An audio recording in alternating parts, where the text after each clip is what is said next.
সামনে এখন সরাসরি উৎপল ব্লক দাঁড়িয়ে আছে। এখন এখানে চলছে খেলার প্রতিযোগিতা, সরাসরি খেলার প্রতিযোগিতা আমি দেখাবো।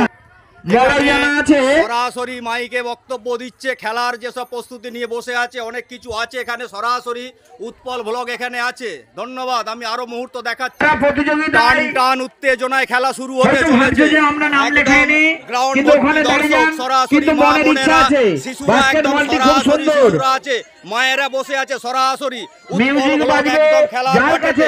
সরাসরি মা সরস্বতীর যে সরস্বতী বিদ্যার দেবী, সেই বিদ্যার দেবী যে পুজো হয়েছিল আপনারা জানেন সকলে। সরাসরি যে সরস্বতী পূজা হয়েছিল তার আজকে বিসর্জন। সেই বিসর্জন উপলক্ষে একটি ক্লাবে আমি এসে উপস্থিত হয়েছি। সরাসরি সেই ক্লাবের খেলা শুরু হয়ে গেছে। আমি বলে থাকি শিশুদের পাশে থাকি। সরাসরি আমি এখন এখানে আছি, মাঠের মধ্যে আছি আমি। সরাসরি এক ভাই এসেছে, প্রতিবন্ধী ভাই, ওনারও খুব ইচ্ছা, উনিও খেলা দেখতেছেন। সরাসরি উৎপল ব্লক আছে ওনার পাশে। সরাসরি আমি এখন মাঠের বাইরে, খেলা শুরু হতে চলেছে। ধন্যবাদ। আবার কিছু মুহূর্ত নিয়ে আমি ফিরে আসবো। সরাসরি উৎপল ব্লক ইউটিউব চ্যানেল, বন্ধুদের পাশে, শিশুদের পাশে 8 থেকে 80 আমি সকলের পাশে থাকি সরাসরি। ধন্যবাদ।